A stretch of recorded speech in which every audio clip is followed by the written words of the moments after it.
This was fun. It was fun, obviously, to get a chance to play at Mohegan and then get some of those jitters out and, just kind of see what the team looks like. The stuff that we did well, we knew we'd come in and do well, particularly offensively. But, some of the things that are concerning about the team, the rebounding, I guess fouling has now become a thing, but we'll clean that up. But, for the most part, I liked what we looked like, with the exception of the rebounding, which was not typical of who we are, and we will not look like that moving forward. I promise you that. But it was special for me just to share the court with Rhode Island and to share the arena with Rhode Island fans and people, because I got so much love for the place and the people. So thank you for tonight. Dan, is it possible that this team could be a better three-point shooting team than last year? Or certainly, or at least more depth in that department? Yeah, I think we do. I think we got better shooting overall. I think, what you saw from Solo, we've been seeing every day, and we're not surprised. It's like we looked at some of the things he did freshman year were reminiscent of what Hawk did for us freshman year. So, we anticipate those types of performances from him. But, we got shooting up and down the roster with AK and Aiden and Liam, Jay Ross, Jay Stu, Solo, Haas, Ahmad. We got shooting all over the place. Dan, I know it's just the first exhibition, but did you get a better feel for what your rotation might be, or is that there's so many guys you're just still figuring it out? I had no idea what was going to happen tonight. You never know. Especially when you lose as many players as we like. Championship team 2 years ago, we lost so many players going into the first game you play. You have no idea what your team's going to look like. You don't know if you're good, bad. And then the same thing last year. Like, you just don't know. Every team is different, and they got to kind of show you who they are when you play against someone else for the first time. So, yesterday I was really nervous, probably as nervous as I've ever been going into the night before, like the first exhibition or first scrimmage. And then I just wanted to throw up the whole day because I had no idea what these guys are going to do. I thought we were actually going to lose today by 15. Dan, what are your impressions of Terrace and Samson, not just tonight, but overall, early on in this project? You're obviously so used to getting so much out of the center position the last couple of years with the Donovan and whoever else. Yeah. Listen, I think obviously Samson's so explosive with what we do offensively.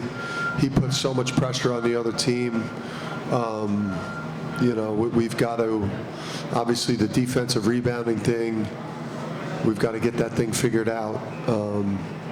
And then obviously the low post defense thing, whether we start trapping it a la Houston and take a page out of Coach Sampson's book, we've got to look for a remedy there. That way, I thought Terrace, obviously the first half was not good. There was some moaning. When you see Adama Donovan, Samson last year, you're used to seeing a certain quality out of center position. I thought he showed a lot of mental toughness to have a second half that he could build on, and that he showed his potentially what he could do. But he needs work. We'll get him there. He's talented. Aiden, you had kind of a moment there in the second half, 9 out of 11 points. You got pretty fired up at the end of that. Just what was it like to make your introduction to Connecticut like that? Yeah, no, first of all, just you can tell it's different here from the moment you walk into the arena to, being around the coaches and guys every day. So this has been a great experience for me and everything that I kind of had hoped for in terms of being on a stage where you can really perform with a lot of great players. But yeah, now, you get it going a little bit, and just credit to the coaches and the guys for instilling confidence in me. I've kind of had a lot of ups and downs through this, but, I've stayed confident in myself, and thankfully they stayed confident in me and what my abilities are, and tonight I was able to show it a little bit. So happy, and, it's an exhibition game, so just got to keep growing. Dan from the back here. Just seeing the Keeney Blue again. Hey Dan, how are What's you? up? What's up? See you. See you, brother. Seeing the Keeney Blue, seeing somebody like Thor, seeing some of the familiar faces, and then being able to, raise money for Coaches versus Cancer, American Cancer Society. Just how special was this of an opportunity for you and your program? Yeah, I mean, I'm a. You go, Thor taking a chance on me from Wagner, pretty green college coach, meeting out in Dallas, and Thor, choosing me to lead his program and change my life. And then just the way that people supported me here. It's like people have no idea how great a place Rhode Island is to live and how awesome URI is, and what it's like,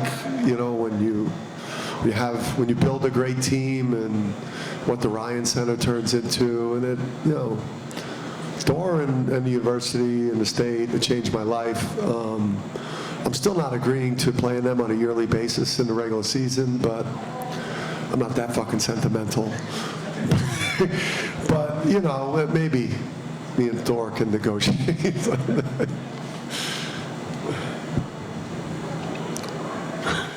Coach, so you guys had 4 players only score in double digits, and yet you still put up 102 points. Just how much does that speak to the depth that you guys have on your bench this season, and how able you're just to trust every guy out?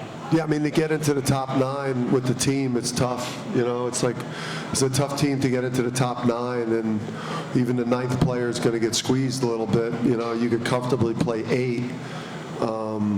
It was nice to see even Ahmad get in there as like a kind of a 10th guy and have some success. I mean, I think that just speaks to how talented the team is potentially. But I think we got some guys. The sophomore class is going to keep growing and keep getting better, and then guys like Aiden and Terrace are going to keep improving as they get more comfortable.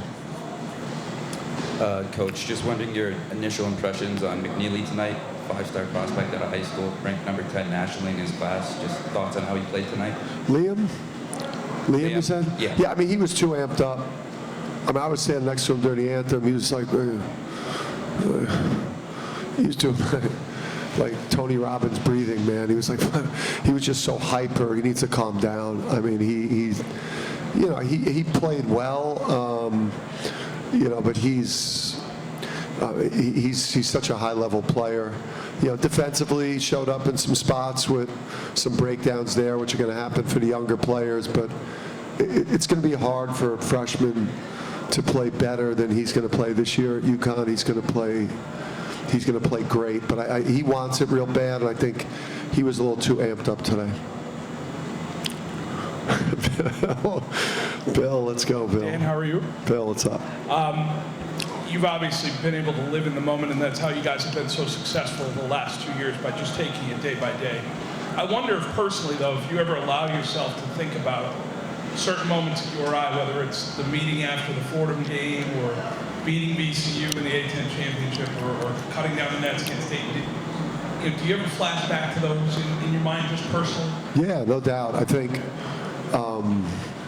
just everything we had to go through at Rhodey to get to where we got the program, the disappointment with EC, opening night, tears his ACL, and that hijacked the season. And then, going through that stretch with the LaSalle loss at home, the Fordham loss at home, you go from 9 seed in the NCAA tournament to 2 bad home losses to now you're out, and now you basically got to win out. I gather a lot of strength from that experience when I'm going through it at UConn. And then I look at minus winning the national championships. My biggest moments in my career came at Rhodey. Getting to the tournament, beating Creighton. Probably one of the most haunting losses of my career is that Oregon game, because we had them beat. Hassan fractured his kneecap, really couldn't play, and we still had those guys beat, and they went to the Final Four. So obviously a lot of great moments that I draw strength from, but I'm probably haunted more by that Oregon loss than just about any other loss, because we were so good that year, and we were an Elite 8 team or better. Solo, you had some moments last year, but coaches kept saying all along and through the summer as well that you've shot a lot better in practice than maybe you've shown. Is it nice to kind of show everybody what you're capable of shooting-wise tonight? Everything, really. Yeah, it's definitely a big moment. Just credit to my teammates and my coaches just for believing me and just giving me confidence. And I think that was just what kept me going. I just trusted my work and just make sure I continue to trust the process. Solo, you knew there was an opportunity for you this season. How much did that drive you in the offseason to work harder? It only made me want to work even harder, 10 times harder. I just focused on my defense and just everything to make my game better as a whole, offensively, defensively, just becoming just a guy that can help the team win. Aiden, you described the ups and downs in the process since you've been at UConn. I wonder if you could expand on that a little bit. What are some of the things that have needed adjustments on your part since you've been? Truth. Yeah, I think, St. Mary's, credit to them. I don't want to dwell on the past too much, but it was a great program and a great situation for me. But they're polar opposites in a lot of ways. Coaches come in every day and, you got to earn it every single day. They demand everything out of you from the moment you step in the gym to getting in your weights to then getting shots to 2 hours, 3 hours study halls to then getting on the court and then, repeating every single day. And just, it's a credit to UConn as a whole just to show that, they really care about the whole person. Coaches giving out readings and, they're making sure you're doing your work and stuff. I don't know. It's not necessarily what I expected, but I think it's what I need just as a holistic view. And my mom would definitely be very happy about that as well. So all that's been good. But, ups and downs, practices can be difficult.